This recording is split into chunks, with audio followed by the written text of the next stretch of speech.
Ma Kumbuzi, wait, please! Pastor Jeremiah screamed, his hands clawing at the concrete floor as his expensive grey suit tore against the razor-sharp scales crushing his ribs.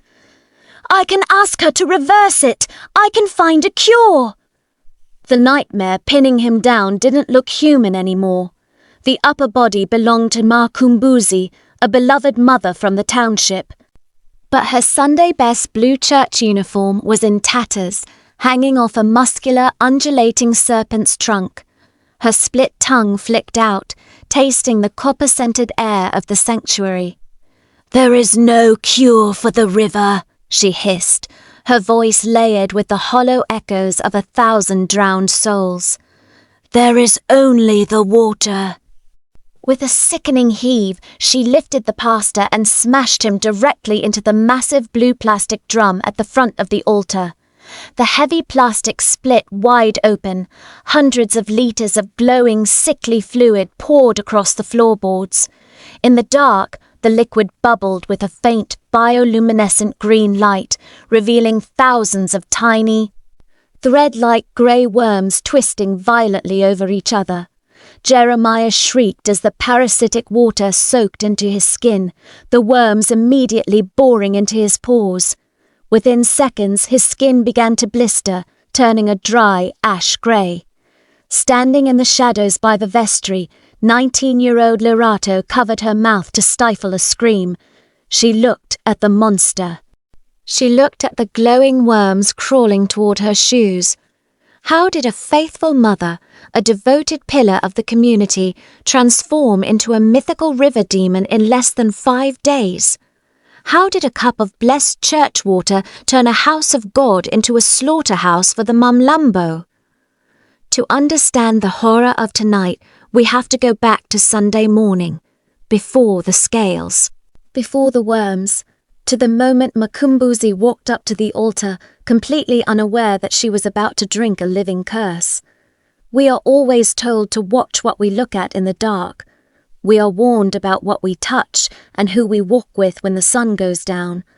But nobody ever warns us about what we drink, especially when we drink it from the house of God.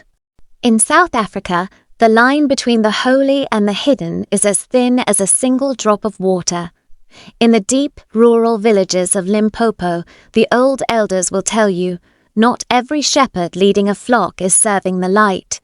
Some have made bargains with things that live beneath the soil, things that have been hungry since the beginning of time. Today, we are going into the small township of Hamasia. We are going to look at the story of Ma Kumbuzi, a faithful mother, a devoted churchgoer who stepped forward on a hot Sunday afternoon to drink holy water. But what she swallowed wasn't bless. It was alive, and it wanted her body. Turn off your lights, lock your doors, and pay very close attention to the water beside your bed tonight. Let's look at what really happened inside the St. Jude Apostolic Church.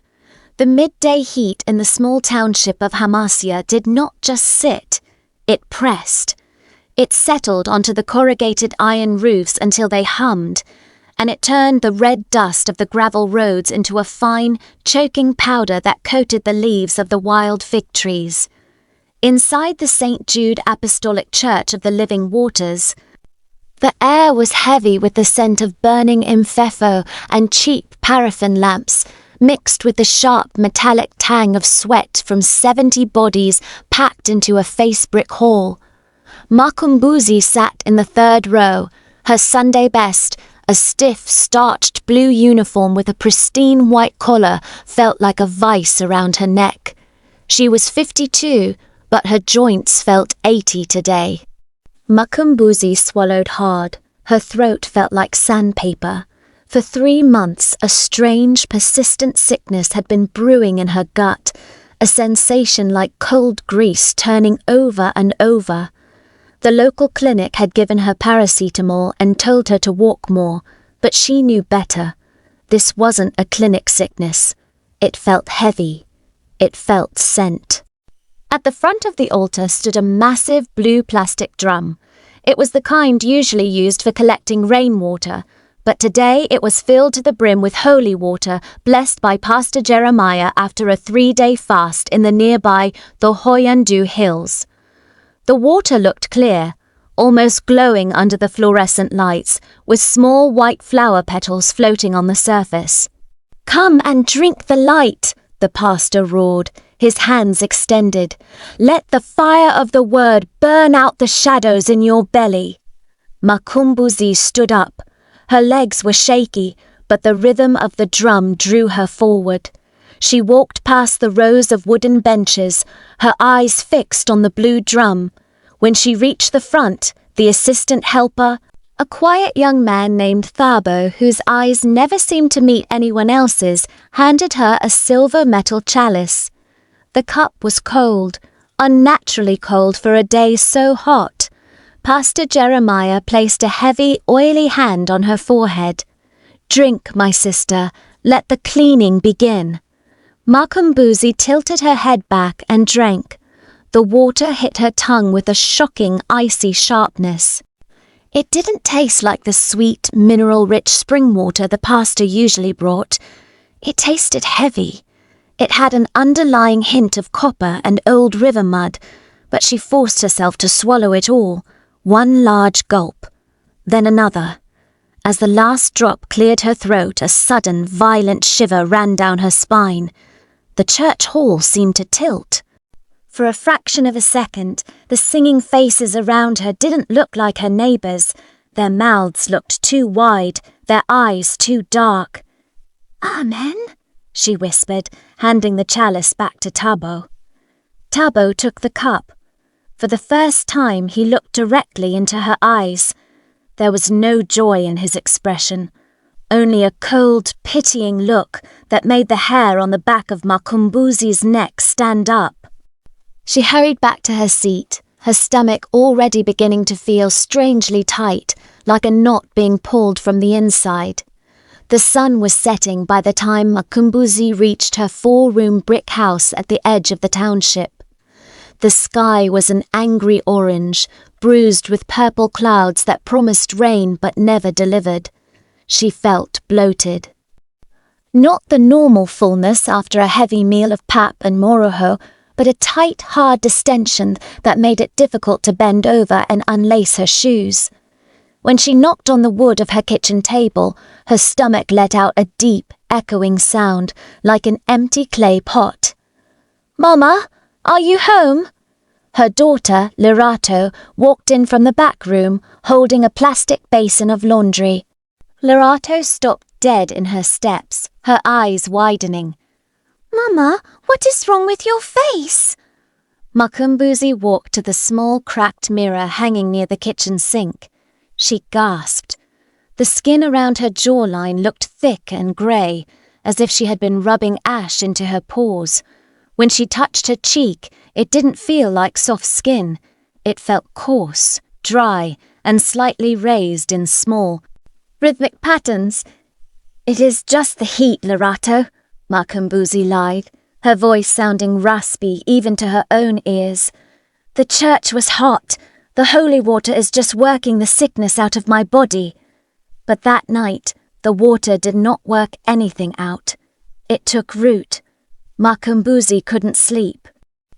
Every time she closed her eyes, she heard the sound of rushing water, not a peaceful stream, but the deep, violent gurgle of a river flooding its banks in the dark. Her skin began to itch with a fierce, burning intensity. It started on her ankles and crawled up her thighs. By 2 a.m., she was sitting on the edge of her bed, tearing at her clothes. In the moonlight filtering through the cheap curtains, she saw her legs. The skin from her ankles to her knees had completely changed. The ash-grey colour had deepened into a dull, iridescent green-black.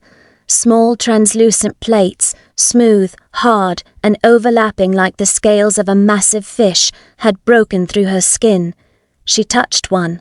It was cold to the touch. When she tried to peel it off, a sharp, white-hot pain shot up to her hip, and a drop of clear, odourless fluid oozed from the edge. Panic, cold and sharp, seized her chest. She ran to the kitchen bucket, grabbed the plastic jug, and poured tap water over her legs, thinking it would wash the scales away. But the moment the water touched her modified skin, the scales flared open like tiny gills, drinking the moisture greedily. A deep, involuntary sigh of relief escaped her throat. Her body didn't want to get rid of the water. Her body was starving for it. She looked into the water bucket. Her reflection was barely recognizable. Her eyes, usually a warm brown, looked wider, the whites turning a faint, milky yellow. "This wasn't holy water," she whispered into the dark kitchen. "What did he give me?" By Tuesday, Mkombozi could no longer wear shoes.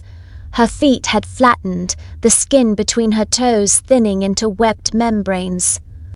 She confined herself to her bedroom, telling Lerato she had contracted a severe bout of shingles and could not be disturbed. But Lerato wasn't foolish. She could hear her mother moving in the room. It didn't sound like a heavy-set woman walking on old linoleum anymore. It sounded like something wet, a heavy sliding and slapping sound against the floorboards.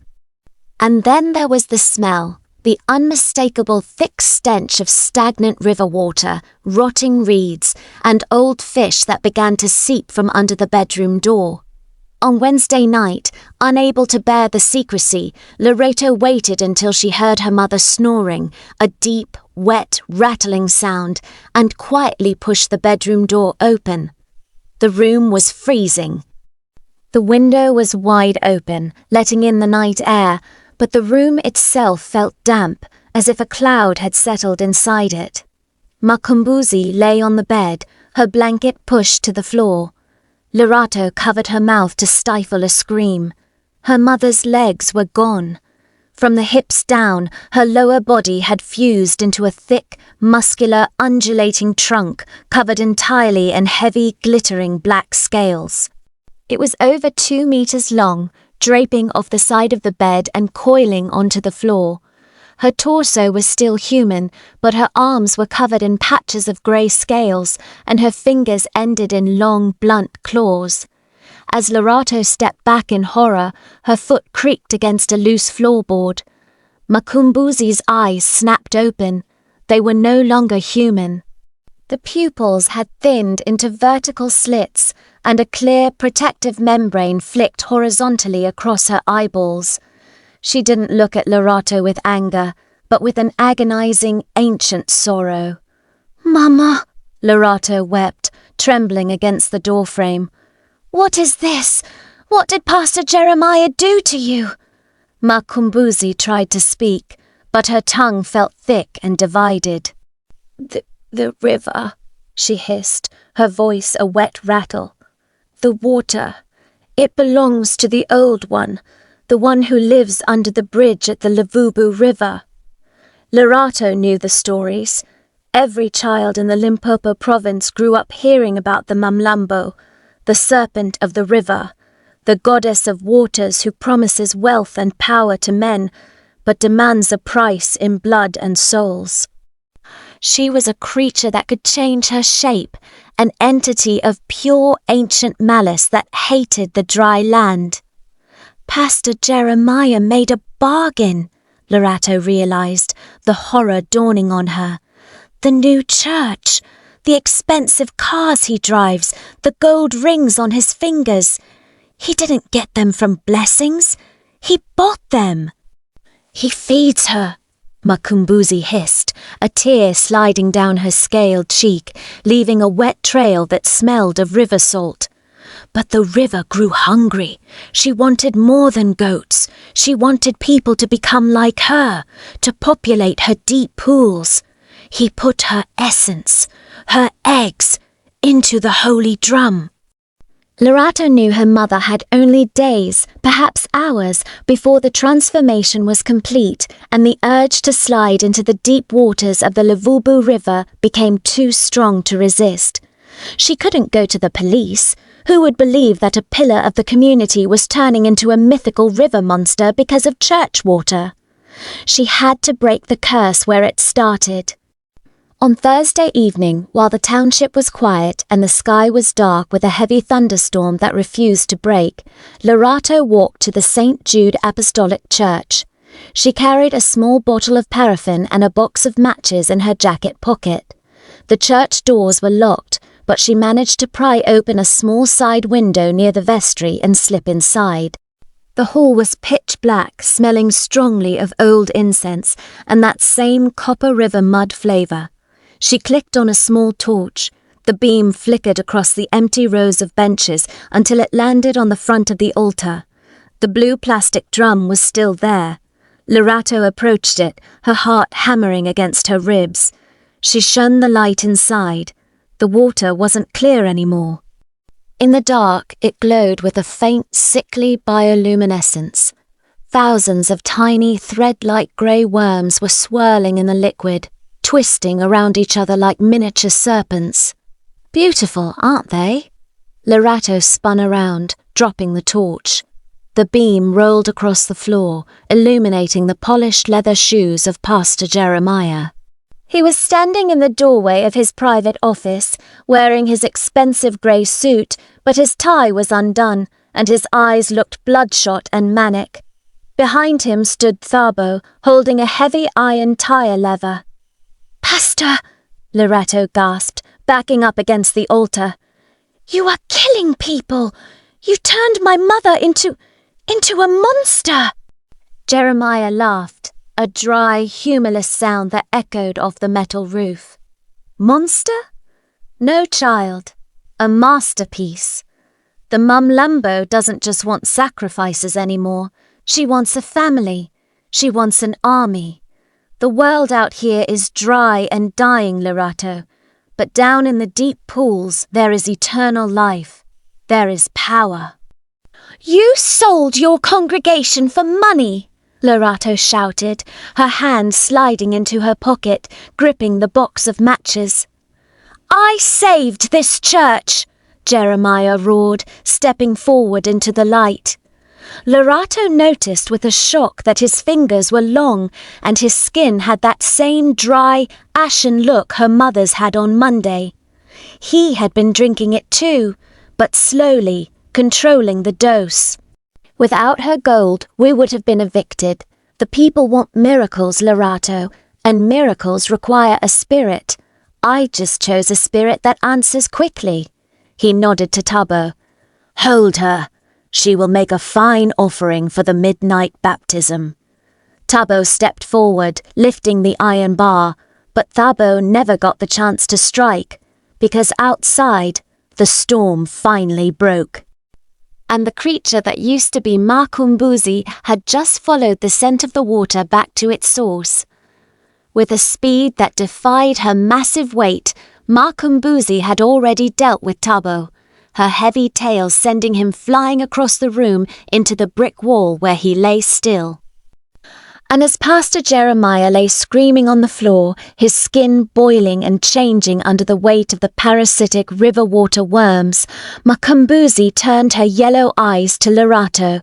For a brief second, the ancient, terrifying entity receded, and Lerato saw her mother looking out from behind the heavy black scales. "Run, my child," she whispered, her voice cracking like dry riverbeds. "Do not look back, and never drink from a well you did not dig yourself." With Jeremiah coiled tightly in her grip, his screams fading into wet, suffocating gasps, Makumbuzi turned and slithered out of the shattered doorway. She moved down the dark gravel road of the township, heading toward the sound of the distant roaring Lavubu River, disappearing forever into the shadows of the storm. Lerato stood alone in the ruined church, the remaining paraffin bottle heavy in her hand. She struck a match and dropped it into the puddle of glowing water on the floor. The chemical fire caught instantly, burning away the last remnants of the river goddess's curse from the altar. The next morning, the police found the church burnt to the ground. Pastor Jeremiah and his assistant were gone, and the community assumed they had run away with the church funds. But Lerato knew better. Every time it rains heavily in Hamasiyah and the Lavubu River floods its banks, She walks down to the old bridge. She looks into the brown, churning water, watching the dark, heavy shapes moving just beneath the surface, waiting for the day her mother calls her down into the deep. To this day, the people of Hamasya don't speak about Pastor Jeremiah or the woman who used to sit in the third row of the St. Jude Church. The ruins of that building still stand at the edge of the township, covered in black ash and wild weeds. The community thinks the pastor simply stole the money and ran, but Lerato knows the truth. Every time the heavens open and the Limpopo rivers rise, she stands on that bridge, looking for her mother's yellow eyes in the dark. The old people always say, "Never drink from a well you did not dig yourself," because in this land, some miracles don't come from heaven. They come from the deep, wet places where the old gods are waiting for you to get thirsty. If you enjoyed this story, make sure to hit that subscribe button and turn on your notification bell. Drop a comment below and let me know, what is the most terrifying urban legend from your hometown? Stay safe, stay vigilant, and remember, look closely at what you are drinking. Until next time, goodbye.